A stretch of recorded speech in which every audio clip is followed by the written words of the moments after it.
And there's no instruction manual, so I just thought probably with this very little book for children, I was trying to break new ground. This is not going to be a book that's going to be popular with a lot of children because it's so different in its genre, I think. There's not much on the shelves like it.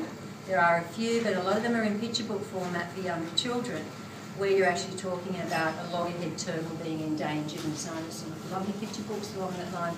But it's not a popular genre for children in the age bracket 8 to 11 to have a small fiction novel that addresses probably environmental themes and animals. Animals usually go in picture books, which is a really interesting thing. Now I'm hoping I can be corrected by the English teachers who are here, but I certainly did do a lot of market research in many bookstores, great and small, and didn't find much at all in this genre. So I'm not quite sure who's going to buy it. We'll see. So it's a different book. So I just thought I'd sort of have a few slides to prompt me not to get off track here. So probably the first question is, this is just a cat, okay? Exclamation mark. So there's a little bit of cynicism in the title. And so which cat? Well, when you look up cats, when you Google cats, which I didn't need to Google, I already knew it, but when you do go through the formalities of Googling cats, it comes up that there are 3 types of cats. There are domestic cats who are totally cared for and fed by humans. There are stray cats who are sometimes fed by humans and other times have to fend for themselves. And then there's a feral cat who, strictly speaking, gets all its food from the wild. Okay, so it lives the life of a wild animal. But there's no clear boundary between the 3. And one will quickly become the other if its life circumstances change. When I say quickly, if it's restricted, if we come from feral through to domestic, the enculturation that cat, the learning it had as a younger cat in the bush never goes away. But then if a domestic cat becomes feral, it adapts very quickly, the research says, and your domestic cat is quite happy to hunt whatever it can find in the backyard if it's not kept indoors. So this is where the dilemma came, where I wanted to write about a cat. There is no boundary or sharp line. So really, it's all of the above in this book. This book has aspects of all of those kinds of cats in it, okay? As it travels through the journey of its life, from a small kitten. Okay, so why did I write this book? I wrote this book because I wanted to say something about animals that we love. I wanted to write about animals because I dearly love them and spend my life with them ever since I was little, all sorts of animals. But I really get distressed when I see them not managed properly, those animals that we have a responsibility for. And I get very distressed when I see more and more animals becoming on an endangered list or a vulnerable species list or an extinction list. And Australia has an abysmal record for its mammals since white people arrived in this country. And to some degree, with the Indigenous people too, the jury's still out on what happened to our megafauna. Where was the pressures for those large animals that we used to have in this country? Did it come from Aboriginal people hunting them and doing their fire stick burning? Did it come from climate change, or did it come from both? And the most recent research hasn't made up its mind. It's still not clear about that story. So even from the very early people who came to live here, things have started to change for our wildlife, and they're still changing at an amazing rate. So I wrote the book to try to represent the situation that we have with the animals that we share our lives with, and the bush animals, I suppose. And okay, that's enough. It's a little bit outdated, this, because you notice he's got a typewriter. Sorry.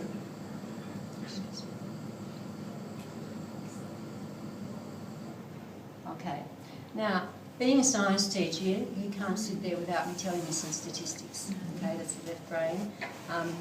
So I promised only one slide of statistics, and there were so many statistics to choose from, I wasn't quite sure where to go with them, wherever you look. So I suppose we we have the statistic which is in a National Parks and Wildlife, RSPCA report, the last annual report from 2010 to 2011, and at their centres throughout New South Wales, 64,668 or something, that's a typo, cats were received at the RSPCA centres in that year, of which 37,700 had to be euthanized because they could not be rehoused. Just couldn't. That's this year in New South Wales, this last year. And the number for dogs, there were more dogs, there were 67-something thousand dogs taken into the centres, and they have a better rehoming rate than cats, but it's still up around the 29% euthanized rate. So there's obviously a problem with overbreeding. Obviously a big problem with overbreeding. So, and this is about the cats. The cats that are overbred, they prey on small mammals. Their preferred size is 220 grams, which is about 4 eggs, 460-gram eggs, you know, something like that. That's the preferred size of the mammals that they like to eat, and birds are a little bit smaller, 200 grams for birds. And that's documented in research papers. But they will kill a mammal up to 3.5 kilograms, actually, depending on where you get your figures from. So Australia has mainly small mammals. They're the types of mammals we have, so they are ideal prey for cats, and cats are not indigenous to the country. You know, they sort of come from other countries where there are larger predators to control them, whereas in this country there are very few predators that can control them if they're in the bush or unsupervised. So this is why our little mammals are really struggling to survive. In this book you'll see that this cat is acquainted with sugar gliders. We have quite a population of sugar gliders in Bernadette about 20 years ago. Very small little animal, and the little marsupial mouse, it's a little antechinus, little brown antechinus, and they live in the bush at Teresa Park where I live, and they are definitely on the list for feral cats. As are further west in New South Wales bilbies, and bilbies are severely threatened. At the moment, the Associate Professor at the University of New South Wales is doing a research study in Appin on the koala population there, and he's finding also that they come prey to feral cats. But that wouldn't be a preferred size, it would have to be a weakened or a sick koala or whatever, but still feral cats will prey on a koala. There are 19 species of endangered mammals under threat from feral cats. That's not to say feral cats are the only force in, and there's a lot of research about this, and there's a lot of controversy and angst about it from cat lovers. Feral cats do not on their own usually wipe out a species, but they have a heavy impact on the species together with other things such as habitat loss and poor nutrition and disease and so on. That comes if there is food shortages. So there are a number of factors, but cats always figure on the list in quite a prominent position. Some of them there are included, and the little tern is an interesting one. Port Botany, if you've seen the development of Port Botany, our container area there, along that little strip of beach along Botany Bay, that was the breeding place for a little bird that travelled half around the world called the little tern. I can remember growing up in that area, and they were really common, so you have to be really careful if you took your dogs for a walk and so on there. Now they're not there anymore. They were still there about 5 years ago, and there were signs everywhere saying keep your dogs on the leash, you know, this is the only place they're breeding, and now I was reading a recent article and they're totally gone. And at the same time there are people advocating to return feral animals, taking them from Port Hedland, feral cats, desexing them and returning them because they control the vermin. So here's the controversy. Do you put them back out there so they've got a chance to survive, knowing that they will feed on the wildlife as well as other pest species like rats and so on? So there's a lot of controversy about that. That's all for stats, okay? There's a lot more. Okay, that's a picture of a marsupial mouse, a little brown antechinus, okay? In the book you'll see that called the pointy-nosed mouse. That's that little animal there, okay? That little animal is in one of Glenn's illustrations with the snake. If you just can see the snake wrapping around the frightened to death cat there. The little animal in front of the cat and the snake, with the 8 little babies hanging off little folds of skin here, is a little female marsupial mouse or Antechinus, and we found her in our stable with her 8 babies. Oh. Very special, very special. Okay, I haven't seen any for a long time though. Okay, so with all of this going around in my head and loving cats and loving animals and having this conflict going on, what kind of a book do I write to put all this out there? So I thought to myself, if you want to make a change, you start with children and you bring it through as they grow up so that their children might learn from them. So I thought I'd write this. To change the world, we begin by educating our children, because I firmly believe that as a teacher, and I think a lot of teachers here might be able to empathise with it. If you really want a heart change, not a legislation change, which is so important too, but a heart change, then you have to start when children are young. So this child here definitely needs some education on the right, otherwise it's going to be very badly scratched, or the cat's going to run away, one of the two. And this one has been tossed in, this is a photo of Google. The cat was tossed in the water by its child owners. And I thought it was a classic photo. Not impressed. So I decided to write it for children, and it's also less daunting as a first-time author to write a book for a child rather than from a much more critical adult audience, I suppose. And I'll just come back to that. So when I wrote the book for children, I had to decide how to deal with what is a very sensitive issue. Because I wanted the book to be for people who love their cats, like me, and for people who really don't have much time for cats because they're appalled by the damage they do to wildlife. So that the book had to be able to be tolerated by both types of people because they're equally passionate about their beliefs. And so the coward's way out, or the easiest way out for me, was to make it an autobiography. So the book is written with the cat telling the story. So we see the world through the cat's eyes. And that way there is no conflict because no humans involved, because the cat's just telling us how they see things.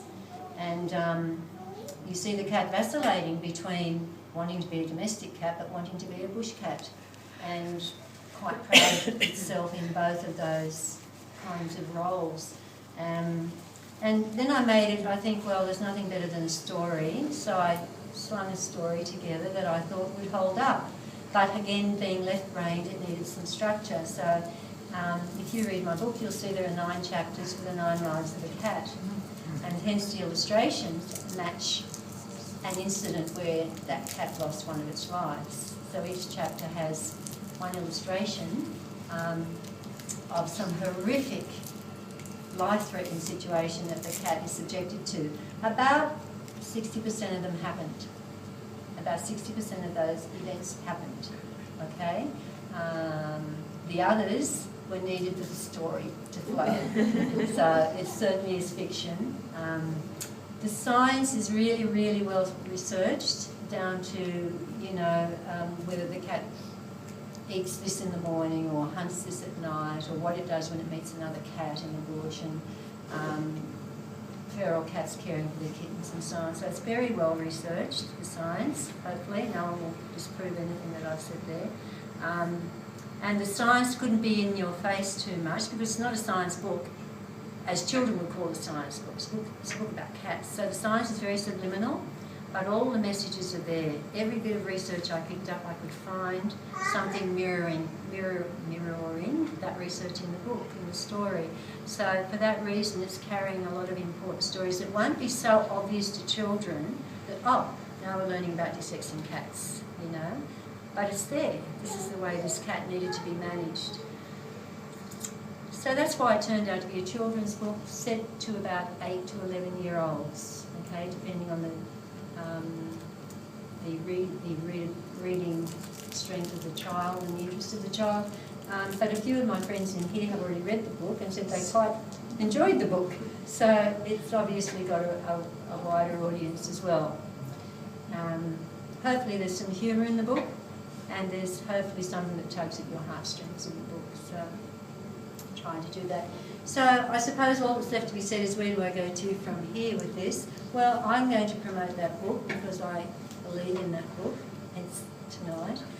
So I'm at the moment making a web blog, is the terminology I think, blog site, and it's called ecokidstories with one S in the middle, and it's under construction, and I hope to have it that it will live the life of the 4 books I hope to write. The second book has been finished, just needs to be edited and got out there again, which is about dingoes. It's a natural history approach, not an autobiographical approach this time, but stories again, lots of stories and characters and so on. And